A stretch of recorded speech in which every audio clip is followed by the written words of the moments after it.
তো স্বাগত জানাচ্ছি জুলজি চ্যাপ্টার 7। আমাদের আজকের টপিক শ্বসন এবং শ্বাসক্রিয়া। আমরা শ্বসন এবং শ্বাসক্রিয়া দুইটা ক্লাস হবে, যেখানে দুইটা একটা কম্প্যাক্ট ক্লাস। প্রথম আজকে আমাদের কম্প্যাক্ট ক্লাস শুরু হচ্ছে। আজকের ক্লাসে আমরা মূলত লেকচার 1-এ আলোচনা করব। লেকচার 1-এ আমরা অনেক দূর আগানোর চেষ্টা করব, মানে বেশি একটা না, বাট কম্প্যাক্ট একটা ক্লাস হবে। সো প্রথমে আমাদের দেখতে পাচ্ছি আমরা আগেই বোর্ডে অনেক কিছু লিখে ফেলছি। হ্যাঁ, এটা আমরা অনেক কিছু লিখছি, বাট তোমার এতটুকু এখন মনোযোগ দেওয়া লাগবে না। আমি যা বলবো শুধু তাই মনোযোগ দেওয়া শুনবে। আচ্ছা, আমাদের অধ্যায়টার নাম কি? শ্বসন এবং শ্বাসক্রিয়া। শ্বসন কি? অবশ্যই আমাদের শ্বসন এবং শ্বাসক্রিয়া চ্যাপ্টার পড়ার জন্য প্রথম জানতে হয় শ্বসন জিনিসটা কি। আমি এখানে লিখে রাখছি শ্বসনকে, আমি কিন্তু কিওয়ার্ডগুলো লিখছি। আমি অত বইয়ের ভাষায় যদি লিখতে চাই তাহলে তো আমার এতক্ষণ অনেক বড় সময় লাগবে। আচ্ছা, শ্বসন কি? এখানে লিখছি কি দেখো, O2 দিয়ে, অর্থাৎ অক্সিজেন দিয়ে খাদ্য জারিত করে। এটা শ্বসন একটা প্রক্রিয়া, ইটস এন মেথড। এখন কীরকম প্রক্রিয়া দেখো, শ্বসনটা কি আমাদের প্রাণীর সাথে জড়িত না? জড়িত, তাহলে এটা কিন্তু একটা জীববিজ্ঞানের একটা রিলেটেড সাবজেক্ট। কিন্তু দেখো, এখানে কিন্তু কার্বন ডাইঅক্সাইডের এবং অক্সিজেনের বিনিময় হচ্ছে, সেটা কিন্তু রাসায়নিকও একটাই। সুতরাং এটা এমন প্রক্রিয়া যেটা জৈব রাসায়নিক প্রক্রিয়া। তাহলে আমাদের যদি বলা হয় শ্বসন কি, আমরা কি বলবো? যে জৈব রাসায়নিক প্রক্রিয়ায় যে জৈব রাসায়নিক প্রক্রিয়ায় অক্সিজেন দিয়ে, কি দিয়ে? অক্সিজেন দিয়ে খাদ্য জারিত হয়, খাদ্য জারিত হয়, খাদ্য জারিত হয়ে এই এই যে খাদ্য জারিত হয় শক্তিতে রূপান্তর করে। খাদ্যের ভিতরে আমরা যেটা কাজ করি, আমরা জানি ফিজিক্সের ল মতে কোনো শক্তির ধ্বংস নেই, শক্তির সৃষ্টি নেই, শক্তির ধ্বংস নেই। শক্তি কেবল এক শক্তি থেকে বা একটা স্টেট থেকে আরেকটা স্টেটে জাস্ট ট্রান্সফার হইতে পারে। তাহলে নতুন করে কি শক্তি তৈরি হতে পারে না? তাহলে আমাদের এই যে খাদ্যর মধ্যেও তো এক প্রকার শক্তি আছে। আমরা যে এই যে এরকম করতেছি, এরকম করতেছি, আমার একটা যান্ত্রিক শক্তির প্রয়োজন। আমি এই যান্ত্রিক শক্তি কোথা থেকে পাইতেছি? খাবার থেকে পাইতেছি, খাদ্য থেকে পাইতেছি। এইটাই বলতেছে, অক্সিজেন দিয়ে খাদ্য জারিত করে আমি খাদ্যটাকে জারিত করব বা খাদ্যটাকে ভাঙবো, ভেঙে শক্তিতে রূপান্তর। এটা হতে পারে স্থিতিশক্তি, হতে পারে যান্ত্রিক শক্তি, আমি স্থিতিরুক্ত করবো। এবং উপজাত হিসেবে কার্বন ডাইঅক্সাইড প্লাস অক্সিজেন তৈরি করি। দেখো, আমরা কিন্তু অক্সিজেন গ্রহণ করি, কার্বন ডাইঅক্সাইড ত্যাগ করি। উপজাত কি? এখানে বর্জ্যটা আমাদের কি? Carbon dioxide gas. এইখানে কার্বন ডাইঅক্সাইড গ্যাস আমাদের উপজাত হিসেবে কাজ করে। তারপর আমাদের মোটামুটি হওয়ার পর আমাদের যে এই মানুষের শ্বসনতন্ত্র, এটা আমাদের শ্বসন যন্ত্র বা শ্বসনতন্ত্র, আমরা শ্বসন যন্ত্রকে কয়েকটা 3টা টাইপে আমরা ভাগ করে থাকি। একটা হইলো বায়ু গ্রহণ, আরেকটা হলো বায়ু ত্যাগ অঞ্চল। বায়ু গ্রহণ এবং বায়ু ত্যাগ অঞ্চল। আমরা সাধারণত জানি আমরা বায়ু ত্যাগ করি বা গ্রহণ করি কোন অঞ্চল দিয়া? এইখান থেকে না? আমরা নাক দিয়ে বায়ু গ্রহণ করি, আবার নাক দিয়ে কিন্তু বায়ু ত্যাগ করি। তারপর আছে বায়ু পরিবহন অঞ্চল। আমাদের বায়ুটা, এই যে বায়ুটা পরিবহন হইতেছে, এই পরিবহনে কি কোন কোন অঙ্গের মাধ্যমে বায়ুটা পরিবহন হইতেছে, এইখানে এইটা নিয়ে আলোচনা হবে। তারপর হচ্ছে আমাদের ফুসফুস, বা এই ফুসফুসই কিন্তু আমাদের প্রধান শ্বসন অঙ্গ। ফুসফুসের মাধ্যমে কিন্তু আমরা অক্সিজেন বলো, এই কার্বন ডাইঅক্সাইড বলো, আমরা কিন্তু ফুসফুসের মাধ্যমে নিয়ে থাকি। তুমি খাদ্য ছাড়া বাঁচতে পারবা, কিন্তু অক্সিজেন ছাড়া কিন্তু বেশি দিন বাঁচতে পারবা না। বেশিক্ষণ কেন, তুমি সর্বোচ্চ 10 মিনিটই বাঁচো। আর খাবার ছাড়া তো তুমি 1 দিন বাঁচতে পারবা, 2 দিন বাঁচতে পারবা। সো দেখো, আমাদের যে মানুষের শ্বসনতন্ত্র ছিল, প্রথম অঞ্চল কী ছিল? বায়ু গ্রহণ এবং বায়ু ত্যাগ অঞ্চল, বা বায়ু নেওয়া এবং বায়ু ত্যাগ করার অঞ্চল। এই যে বায়ু গ্রহণ এবং বায়ু ত্যাগ করা অঞ্চল, এইটাকে আবার কয়েকটা সাব ইউনিটে ভাগ করছে।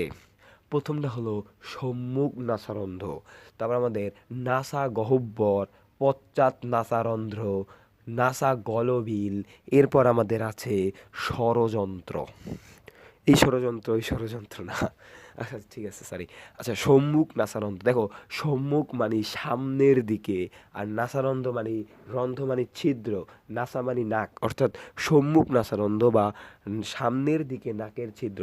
আমাদের যে নাকের, এই দুইটা নাকের যে সম্মুখ প্রান্তে দুইটা ছিদ্র থাকে, এই যে একটা ছিদ্র, এই যে একটা ছিদ্র, এইটাকে আমরা বলি সম্মুখ নাসারন্ধ্র।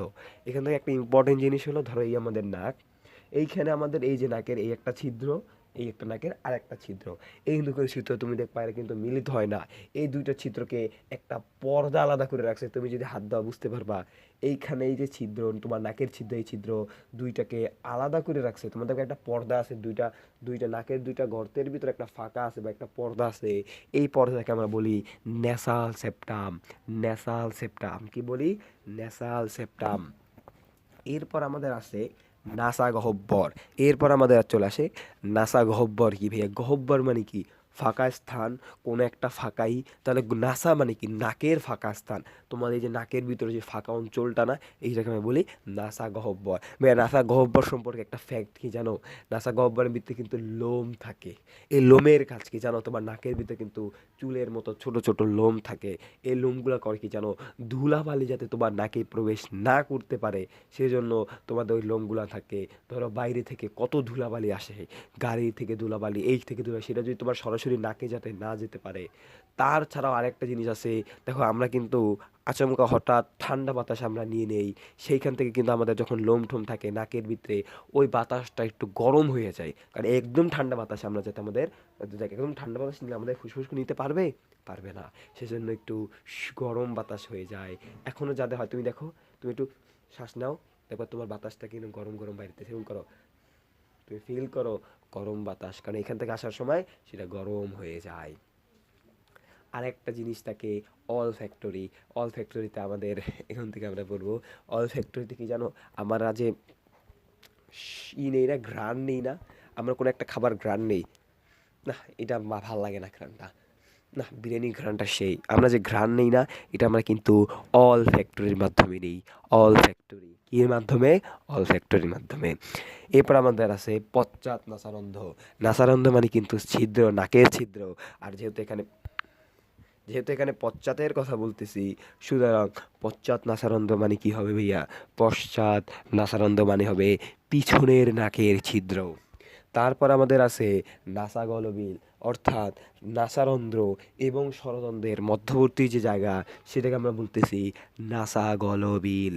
তারপর আমাদের ষড়যন্ত্র, যেটা আমরা বাঙালিরা অনেক ভালো জানি। এই যে ষড়যন্ত্র, ষড়যন্ত্র মানে তো তোমার ওই ষড়যন্ত্র না। ষড়যন্ত্র মানে কি? ষড়যন্ত্র মানে স্বর, মানে কণ্ঠ, মানে আওয়াজ। আর যন্ত্র দ্বারা বোঝাচ্ছে যেইটার সাহায্যে হয়। অর্থাৎ ষড়যন্ত্র মানে কি? যাটার সাহায্যে আমরা স্বর উচ্চারণ করি বা আমাদের আওয়াজ উচ্চারণ করি, দ্যাটস কল ষড়যন্ত্র। এখন এই যে ষড়যন্ত্র সম্পর্কে কিছু জানতে হয়। ষড়যন্ত্র আমাদের তরুণাস্থি নির্মিত। কি নির্মিত? তরুণাস্থি নির্মিত। এই তরুণাস্থির মধ্যে একটা বড় একটা তরুণাস্থি থাকে, তিনটা থাকে টোটাল। তার মধ্যে সবচেয়ে বড় যেটা, সেটাকে আমরা বলি থাইরয়েড। সেইটাকে আমরা বলি থাইরয়েড। কি বলি ভাইয়া? থাইরয়েড বলি। সো আমাদের বায়ু বায়ু যে গ্রহণ এবং বায়ু ত্যাগ অঞ্চল আমরা কিন্তু শেষ করে ফেলছি। এ বলো তোমরা বুঝতেছো কিনা? আমরা কিন্তু শেষ করে ফেলছি। আমরা আবার যদি একবার রিপিট করি, আমাদের যে বায়ু ত্যাগ এবং বায়ু যে গ্রহণ অঞ্চল, সেটা আমাদের কয়টা আছে ভাইয়া? এখানে তিনটা, এখানে দুইটা, টোটাল 5 ভাগে আমরা ভাগ করছি। আমরা প্রথম পড়ছি সম্মুখ নাসারন্ধ্র, সামনের দিকে যে নাসারন্ধ্র। নাসারন্ধ্র মানে নাকের ছিদ্র, সম্মুখ মানে সামনের দিকে, সবার সামনে এই যে ছিদ্রটা। এরপর আমরা এইখানে পড়ছিলাম আমাদের ধর এই যে দুইটা নাকের ছিদ্র, ছিদ্রের মাঝখানে একটা পর্দা থাকে, দেখো এইবার একটা পর্দা থাকে, সেটাকে আমরা বললাম ন্যাসাল সেপ্টাম। Nasal septum. তারপরে আমাদের নাসা গহ্বর থাকে, ইয়েস, আমাদের কি পশ্চাৎ নাসারন্ধ্র থাকে, আমাদের নাসা গলবিল থাকে, এবং আমাদের ষড়যন্ত্র থাকে। ষড়যন্ত্র মোস্ট ইম্পর্টেন্ট এমসিকিউ ভাইয়া। ষড়যন্ত্র তরুণাস্থিময়, তিনটা বড় তরুণাস্থির মধ্যে সবচেয়ে বড় তরুণাস্থির নাম হলো থাইরয়েড। লিখে রাখো, এটা কলেজের পরীক্ষায় তোমার আসবে। লিখে রাখো, তোমার বোর্ড এক্সামে এটা আসবে তোমার। এখন আমরা পড়বো বায়ু পরিবহন অঞ্চল। বায়ু পরিবহন অঞ্চল, যদিও আমার মার্কারটা অধিক পড়ে গেছে, যাক, বায়ু পরিবহন অঞ্চল। বায়ু পরিবহন অঞ্চলকে দুইটা শ্রেণীতে ভাগ করছে তোমাদের বইতে। একটা হলো আমাদের শ্বাসনালী বা ট্রাকিয়া। দেখো, যেই মুহূর্তে আমাদের এই যে ষড়যন্ত্র শুরু হয়েছে, এই আমাদের ষড়যন্ত্র, আমাদের নাক, আমাদের গলবিল, নাসা গলবিল, আমাদের এখানে ছিল কি পশ্চাৎ নাসারন্ধ্র, তারপরে আমাদের ছিল এই যে আমাদের ষড়যন্ত্র, এই যে কিছুর উপরে হয়ে থাকে, এটা কিন্তু আমরা বলি অ্যাডামস অ্যাপল। এই যে কিছুর উপরে, এইখান থেকে, তারপর এই যে বেসিনের পাইপ দেখছো না তোমরা? বেসিনের পাইপ, এখানে তো এরকম এরকম এরকম কইরা একদম এই পর্যন্ত যে বিস্তৃত একটা লম্বা পাইপের মতো একটা জিনিস, দ্যাটস কল শ্বাস নালী। নলের মতো, নালীর মতো, যে নলের মতো বা যে নালীর মতো বস্তু দিয়ে আমরা শ্বাস গ্রহণ করি তাকে আমরা বলি শ্বাসনালী। ইংরেজি থেকে বলা হয় আদর কইরা ট্রাকিয়া। ট্রাকিয়া এইটাও কিন্তু আমাদের তরুণাস্থিময় মা, তরুণাস্থিময়। কিন্তু একটু পার্থক্য আছে, এইটা আমাদের সি শেপের, এটা আমাদের সি আকৃতির। কি আকৃতির বলো? সি আকৃতির। আমার সাথে আরেকবার বলো, কি আকৃতির? সি আকৃতির। সো তারপরে আমাদের এখন হচ্ছে আমাদের প্রধান শ্বসন অঙ্গ ফুসফুস। ফুসফুস কিন্তু আমাদের প্রধান শ্বসন অঙ্গ। এই ফুসফুস আসে বলে আমরা শ্বাস গ্রহণ করতে পারতেছি। এই ফুসফুস সম্পর্কে জানার জন্য দেখো, আমি কিছু চিত্র আগে থেকে আঁকা রেখেছি। তোমরা এই চিত্র যদি একবার পড়ো তাহলে তোমাদের দেখবা সব ক্লিয়ার হয়ে যাচ্ছে ভাইয়া, তোমাদের সব ক্লিয়ার হয়ে যাচ্ছে। এইখানে তোমরা দেখতে পাচ্ছ, এই যে আমাদের ফুসফুসের দুইটা খণ্ড থাকে। একটা খণ্ডের নাম হলো ডান ফুসফুস, আর একটা খণ্ডকে আমরা বলি বাম ফুসফুস। ডান ফুসফুস আর আমরা কি বলি? বাম ফুসফুস। আমাদের কি কয়টা ফুসফুস আছে? ডান ফুসফুস আছে আর বাম ফুসফুস আছে। এখন ডান ফুসফুস তিন খণ্ডে বিভক্ত। ডান ফুসফুস কয় খণ্ডে বিভক্ত হলো? তিন খণ্ডে বিভক্ত। এরপর আছে আমাদের বাম ফুসফুস। বাম ফুসফুস আমাদের দুই খণ্ডে বিভক্ত। এরপর আলাদা আছে। দেখো প্রত্যেকটা ফুসফুসে কিন্তু আলাদা কাজ। ধরো আমাদের মেডিকেল সায়েন্স এখন অনেক আগাই গেছে। এখন আমাদের ফুসফুসে দুইটা খণ্ড ঠিক আছে, তারপরও এখানে বিভিন্ন বিভিন্ন খণ্ডে আলাদা কাজ থাকে। আমরা মেবি একটা জিনিস পড়ি নেই, সরি, আমরা কিন্তু ব্রঙ্কাসটা আমাদের পড়া হয় নাই। আচ্ছা যাই হোক, এখানে শ্বাসনালী থেকে আমাদের শ্বাসনালী পড়লাম কি? এই যে নলের মতো শ্বাসনালী, যে নালীর সাহায্যে আমরা শ্বাস নিই, এটা আমরা কি বলতেছি? শ্বাসনালী বলতেছি। এই যে এইটা, এই যে এইটা, এটাকে আমরা কি বলতেছি? শ্বাসনালী বলতেছি। এখন দেখা যায় কি ভাইয়া, এই শ্বাসনালীটা এখানে ঠিকই যায়, যাওয়ার পরে এটা দুইটা ভাগ হয়ে যায়। এইখান থেকে একটা ভাগ হয়, এইখান থেকে একটা ভাগ হয়। এই যে এইখানে এইখানে সেই যে আমাদের ট্রাকিয়া, এই যে যাইতেছে, এই যে যাইতেছে, যাওয়ার পর এই যে ট্রাকিয়াটা, এই বরাবর একটা ফুসফুস আমরা করছিলাম কি? ফুসফুস দুইটা খণ্ডে বিভক্ত। এই ফুসফুসে এইখানে যায়, আর একটা ভাগ হইয়া বাম ফুসফুসে যায়। এবং এখানে মজার বিষয় কি? ব্রঙ্কাসে যে অংশে ঢুকতেছে, ধরো এই জায়গাটা না, এই জায়গাটা বলি, এই যে এই জায়গাটা, এটাকে আমরা বলি হাইলাম। অর্থাৎ এইটা আমাদের যে অঞ্চলটা, যে জায়গা থেকে ফুসফুসের সাথে মিলিত হয়, এটাকে আমরা কি বলি? হাইলাম। এখন আমরা ফুসফুস বলবো। প্রধান শ্বসনাঙ্গ। ফুসফুসকে কয়টা খণ্ড? ফুসফুস কয়টা খণ্ড? দুইটা খণ্ড। ফুসফুসের টোটাল ডান ফুসফুস, বাম ফুসফুস, ডান ফুসফুস, বাম ফুসফুস, ডান বাম ডান বাম। ডান ফুসফুস কয়টা লোব আছে? তিনটা লোব আছে। কয়টা? তিনটা। কিন্তু সেগমেন্ট কিন্তু 10টা। আর বাম ফুসফুসে কয়টা লোব? কয়টা? দুইটা। সেগমেন্ট কয়টা? 8টা। বুঝছি। এবং এই যে ফুসফুস, এই ফুসফুসের একটা পর্দা থাকে, এটা আমাদের দ্বিস্তরী পর্দা, যেটাকে আমরা কি বলি? প্লিউরাল পর্দা। অনেকে কিন্তু প্লুরাও বলে, কিন্তু এটাই ম্যাটার না। এবং এই যে দ্বিস্তরী পর্দা, এইটার মাঝে এক প্রকার তরল পদার্থ, এক প্রকার লিকুইড পদার্থ থাকে, যাকে বলা হয় প্লিউরাল রস। প্লিউরাল রস। আমি আবার রিভিশন দিতেছি ফুসফুসটা। ফুসফুস নিয়ে যত ক্লিয়ার করে নাও, কনসেপ্ট ক্লিয়ার করে নাও তোমরা। ফুসফুসের ভাইয়া, ফুসফুস আমাদের এই একটা ফুসফুস। ফুসফুস কিন্তু দুইটা। আমাদের ফুসফুস কয়টা মানব দেহে? দুইটা ফুসফুস আছে। ডান ফুসফুস, বাম ফুসফুস। ডান ফুসফুস, বাম ফুসফুস। কয়টা ফুসফুস? দুইটা ফুসফুস। ডান ফুসফুস, বাম ফুসফুস। ডান ফুসফুস তিন খণ্ডে বিভক্ত, বাম ফুসফুস দুই খণ্ডে বিভক্ত। ডান ফুসফুস 10টা সেগমেন্ট, বাম ফুসফুসে 8টা সেগমেন্ট। তারপরে এই যে ফুসফুসের পর্দাকে কি বলি? দ্বিস্তরী পর্দাকে আমরা, কি একটা পর্দা আছে দ্বিস্তরী, আমরা কি বলি? প্লিউরাল পর্দা। এবং এই যে দুইটা পর্দা, দুইটা দ্বিস্তরী পর্দা, এর মাঝখানে একটা তরল পদার্থ থাকে, দ্যাটস কল প্লিউরাল রস। প্লিউরাল রস, প্লিউরাল রস। এখন আমরা পড়বো আমাদের ব্রঙ্কাস রিলেটেড কিছু কোশ্চেন। ভাইয়া ব্রঙ্কাস এইখানে যায়, এইখানে যায়, ফুসফুস এতক্ষণ না। আমি আছি না, তোমাদের তামিম ভাই আছি কিসের জন্য? দেখো, আমরা বলছিলাম এইটা কি আমাদের ট্রাকিয়াটা না? এইখানে দেখো, এই ট্রাকিয়াটা দুইটার দিকে বিভক্ত হয়ে গেছে। এইখানে বিভক্ত হয়ে এই দিকে একটা গেছে, এই দিকে একটা গেছে। এই দেখো, একটা ডান ফুসফুসে গেছে, একটা বাম ফুসফুসে গেছে। দেখো ব্রঙ্কাসের সংখ্যা কয়টা? এই একটা, এই একটা, দুইটা। তাহলে আমি এখন বলো এরা প্রথমে প্রাথমিকভাবে প্রাথমিকভাবে এরা এরা এখানে কয়টা ব্রঙ্কাস? ব্রঙ্কাসের সৃষ্টি কিন্তু এই এবং এই একটা এই একটা, অর্থাৎ প্রাইমারি ব্রঙ্কাস দুইটা, একটা ডান ফুসফুসের দিকে, একটা বাম ফুসফুসের দিকে, একটা ডান ফুসফুসের দিকে, একটা বাম ফুসফুসের দিকে। এবার আমরা পড়ছিলাম, আমরা এখানে কি বলছিলাম, ডান ফুসফুস কয় খণ্ডে বিভক্ত? 3 খণ্ডে। বাম ফুসফুস 2 খণ্ডে। তাহলে যখন ফুসফুসে তারা প্রবেশ করবে তারা কি আলাদা আলাদা হয়ে যাবে না? তার ডান ফুসফুসে যখন একটা ঢুকবে, যে এই যে একটা ছিল ডান ফুসফুসের দিকে যেটা যাবে, সেটা কি আরও 3টা খণ্ডে বিভক্ত হয়ে যাবে না ব্রঙ্কাসটা? তারপরে যারা বাম ফুসফুসটায় যাবে সে কি 2 খণ্ডে বিভক্ত হয়ে যাবে না? তাহলে কি হচ্ছে, 3টা আর 2টা, 5টা না? এই 5টাকে আমরা কি বলি জানো? এই 5টাকে আমরা বলি কোথায়? আমাদের এই যে লোব বা সেকেন্ডারি লোবাল, লোবার বা সেকেন্ডারি ব্রঙ্কাস। এরপর আমরা পড়ছি কি, এই যে ডান ফুসফুস এরা 3টা খণ্ডে বিভক্ত, ইয়েস। বাম ফুসফুস হ্যাঁ এটাও 2 খণ্ডে বিভক্ত। বাট ভাইয়া ডান ফুসফুস 10টা সেগমেন্টে, আরও ছোটো ছোটো ভাগ করছি, ভাগ করা যায় 10টা সেগমেন্ট। আর আমাদের বাম ফুসফুস কয়টা? 8টা সেগমেন্টে ভাগ করা যায়, বুঝছো? এরপরে তোমরা দেখো আমাদের ডান কয়টা এরকম। এরপরে এরপরে তাহলে কি এখানে এখানে কয়টা, এখানে ওগুলো তো ভাগ হয়ে যাবে, ভাগ হয়ে আমাদের ওই যে প্রত্যেকটা খণ্ডে যাইবে। এইখানে ডানে 10টা, বামে কয়টা? 8টা, 18টাই। 18টা আমাদের কি সংখ্যা?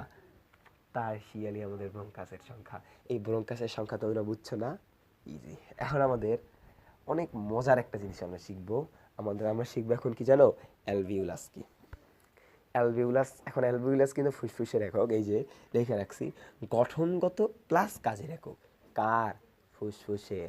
অ্যালভিউলাস হচ্ছে আমাদের ফুসফুসের গঠনগত এবং কার্যগত একক ফুসফুসের। এরপর ভাইয়া এখানে একটা জিনিস লিখছি আমি, পাত, পাশি। পাত থেকে সৃষ্টি হয়, পাশি দ্বারা পাশি সৃষ্টি করে। পাত দ্বারা বুঝাচ্ছি পালমোনারি ধমনী থেকে সৃষ্টি হয় এরা, এবং পাশি দ্বারা বুঝাচ্ছি এরা পালমোনারি শিরা তৈরি করে, অর্থাৎ এরা পালমিনারি ধমনী থেকে এদের সৃষ্টি হলেও এরা আমাদের পালমোনারি শিরা সৃষ্টি করে। এই বলো, বুঝছ?